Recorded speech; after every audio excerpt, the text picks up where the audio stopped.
ஓம் சாந்தி. 7/10/2025 செவ்வாய்க்கிழமை. வாணி தரும் வசந்தம். இனிமையான குழந்தைகளே, விதவிதமான யுக்திகளை முன்வைத்து நினைவு யாத்திரையில் இருங்கள். இந்த பழைய உலகத்தை மறந்து தங்களுடைய இனிமையான வீடு மற்றும் புதிய உலகத்தை நினைவு செய்யுங்கள். நினைவு யாத்திரையிலிருந்து ஆத்மாவை தூய்மையாக ஆக்கும் முயற்சி, முழு உலகத்தையும் தூய்மையற்ற நிலையிலிருந்து தூய்மையாக ஆக்கும் செயல் முழு கல்பத்திலும் இந்த சங்கமயுகத்தில் மட்டும்தான் நடக்கின்றது. இந்த செயல் ஒவ்வொரு கல்பத்திலும் திரும்பவும் நடைபெறும். குழந்தைகளாக நீங்கள் இந்த ஆரம்பம் முடிவற்ற நாடகத்தின் அதிசயமான இரகசியத்தை புரிந்து கொள்கிறீர்கள். ஆத்மா இந்த கர்மேந்திரியங்கள் மூலமாக கேட்கின்றது என்பதை உறுதியாக நினைவு செய்து கொண்டே இருங்கள். சத்கதி மற்றும் துர்கதியினுடைய இந்த சக்கரம் ஒவ்வொருவருடைய புத்தியில் இருக்க வேண்டும். ஞானம் மற்றும் பக்தி, சுகம் மற்றும் துக்கம், பகல் மற்றும் இரவனுடைய விளையாட்டு எப்படி நடக்கின்றது என்பது நடக்கும் போதும் சுற்றும் போதும் புத்தியில் இருக்க வேண்டும். இந்த பழைய உலகம் இப்பொழுது அழியப் போகின்றது என்பதனை நீங்கள் தெரிந்துள்ளீர்கள். எந்த வீட்டுக்கு செல்வதற்காக மனிதர்கள் வழி தெரியாமல் அலைந்து கொண்டிருக்கின்றார்களோ அந்த வீட்டுக்கு இப்போது நாம் செல்ல வேண்டும். ஆதலால் இனிமையான வீட்டை நினைவு செய்ய வேண்டும். நான் உங்களுடைய தந்தை, டீச்சர், சத்குருவாக இருக்கின்றேன் என்று பாபா புரிய வைத்திருக்கின்றார். நீங்கள் இதை மட்டும் புரிய வையுங்கள். நீங்கள் என்னை தூய்மையற்றவர்களை தூய்மையாக ஆக்குபவர், விடுவிப்பவர், வழிகாட்டி என்றெல்லாம் சொல்கிறீர்கள் அல்லவா? எங்கே செல்வதற்கான வழிகாட்டி என்று பாபா கேட்கின்றார். சாந்தி தாமம், முக்தி தாமம் செல்வதற்கான வழிகாட்டி ஆவார். பாபாவை தவிர வேறு யாரும் அழைத்து செல்ல முடியாது. யார் எவ்வளவுதான் தத்துவ ஞானியாக இருந்தாலும் அல்லது பிரம்ம ஞானியாக இருந்தாலும் அவர்கள் ஆத்மலோகத்திற்கு, முக்தி தாமத்திற்கு யாரையும் அழைத்து செல்ல முடியாது. இப்பொழுது மீண்டும் ஒரு தர்மத்தின் ஸ்தாபனை நடக்கின்றது. மற்றவை அனைத்தும் அழிந்துவிடும். ஒரு ராஜ்யம், ஒரு தர்மம், ஒரு மொழி, ஒரு வழி இருக்க வேண்டும் என்று சொல்லிக்கொண்டே இருக்கின்றார்கள். அது ஒரு தந்தையின் மூலம்தான் ஸ்தாபனை ஆக முடியும். குழந்தைகளாகிய உங்களுடைய புத்தியில் சக்தி யுகத்திலிருந்து கலியுக கடைசி வரையுமான முழு ஞானம் இருக்கின்றது. இது ஒரு பெரிய நாடகம். ஆத்மாக்கள் அனைத்தும் நடிகர்கள். அவற்றில் அழிவற்ற நடிப்பு நிறைந்துள்ளது என்ற விஷயங்களை நீங்கள் புத்தியில் அறிந்து கொண்டீர்கள். எத்தனை சிறிய ஆத்மாவுக்குள் முழு நடிப்பின் பாகம் பதிவாகி உள்ளது. தூய்மையாக இல்லாத காரணத்தினால் உங்களை தேவதைகள் என்று சொல்ல முடியாது.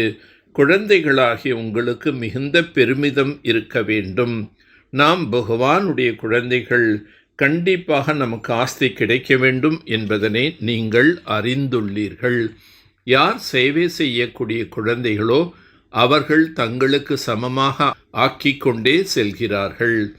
பகட்டான அலங்காரம் எதையும் வைத்து கொள்ளக்கூடாது. நீங்கள் குழந்தைகளாகவும் இருக்கின்றீர்கள், மாணவர்களாகவும் இருக்கின்றீர்கள். நீங்கள் பல்வேறு விதமான சேவைகளை செய்ய வேண்டும்.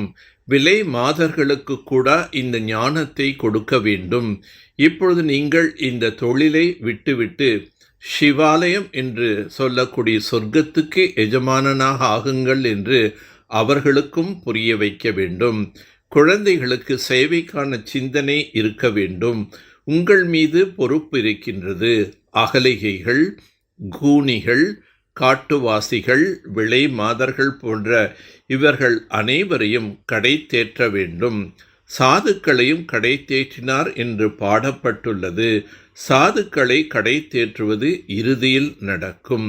சந்நியாசிகளோ நாங்கள் தோற்றுவிட்டோம் என்று தங்களுடைய ஆசிரமத்தை விட்டு விடுவார்கள். இது கடைசி நேரத்தில் நடக்கும்.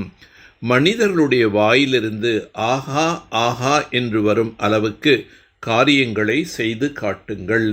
யார் கல்பத்திற்கு முன் தேவதைகளாக ஆகியிருந்தார்களோ அவர்கள்தான் மீண்டும் ஆவார்கள் என்பதனையும் தெரிந்துள்ளீர்கள். இந்த செல்வம் போன்ற அனைத்தையும் விட்டுவிடுவது என்பது கடினமாக இருக்கின்றது.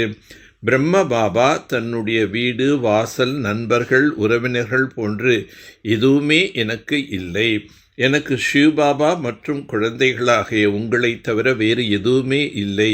எனக்கு வேறு என்ன நினைவு வரும்? அனைத்தையும் சேவைக்காக மாற்றிவிட்டார்.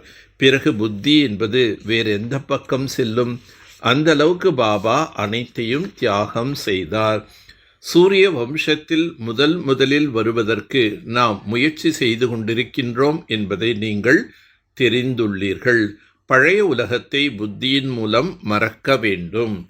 இப்போது நமக்காக புதிய உலகம் ஸ்தாபனை ஆகிக் கொண்டிருக்கின்றது.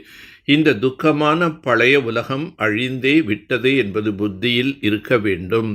இந்த உலகத்தின் மீது முற்றிலுமாக விருப்பம் வரக்கூடாது.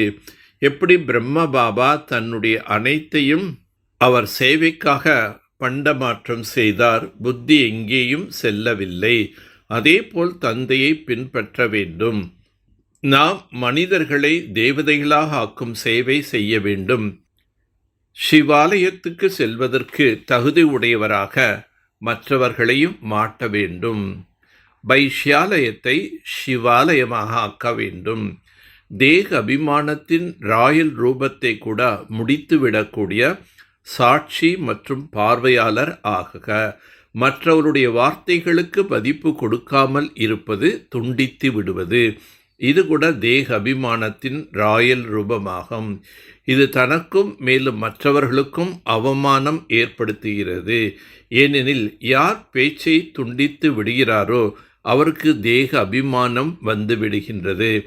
எனவே பார்வையாளராக இருந்து பார்ப்பது என்ற வரதானத்தை நினைவில் கொண்டு நாடகம் என்ற கேடயத்தை பயன்படுத்துவதன் மூலம் அல்லது டிராமா என்ற தண்டவாளத்தின் மீது ஒவ்வொரு செயல் மற்றும் சங்கல்பம் செய்தபடியே நான் என்ற தன்மையின் இந்த ராயல் ரூபத்தை நீக்கிவிட்டு ஒவ்வொருவருடைய வார்த்தைக்கும் மதிப்பு கொடுங்கள், சிநேகம் கொடுங்கள். அப்பொழுது அவர் எக்காலத்திற்குமே உங்களுக்கு ஒத்துழைப்பு அளிப்பவராக ஆகிவிடுவார். பரமாத்மா ஸ்ரீமத் என்ற தண்ணீரின் ஆதாரத்தில் கர்மம் என்ற விதையை சக்திசாலியாக ஆக்குங்கள். ஒவ்வொரு நேரமும் ஒவ்வொரு ஆத்மாவின் பொருட்டும் மனதின் மூலம் இயல்பாகவே சுப பாவனை மற்றும் நல் விருப்பங்களின் தூய அதிர்வலைகள் சுயம் தனக்கும் மற்றவர்களுக்கும் அனுபவம் ஏற்படட்டும். மனதிலிருந்து ஒவ்வொரு நேரமும் அனைத்து ஆத்மாக்களின் பொருட்டு ஆசிகள் வெளிப்பட்டு கொண்டே இருக்கட்டும். மனம் எப்பொழுதும் இதே சேவையில் மும்மரமாக இருக்கட்டும். எப்படி வார்த்தைகளின் சேவையில் பிஸியாக இருப்பதற்கு அனுபவம் உடையவர்களாக ஆகிவிட்டுள்ளீர்கள். சேவை கிடைக்கவில்லை என்றால் தங்களே காலியாக இருப்பதாக அனுபவம் செய்கிறீர்கள். அதே போல ஒவ்வொரு நேரமும் வார்த்தைகளுடன் மனசா சேவையும் இயல்பாக நடந்து கொண்டே இருக்கட்டும். நல்லது. ஓம் சாந்தி, ஓம் சாந்தி, ஓம் சாந்தி.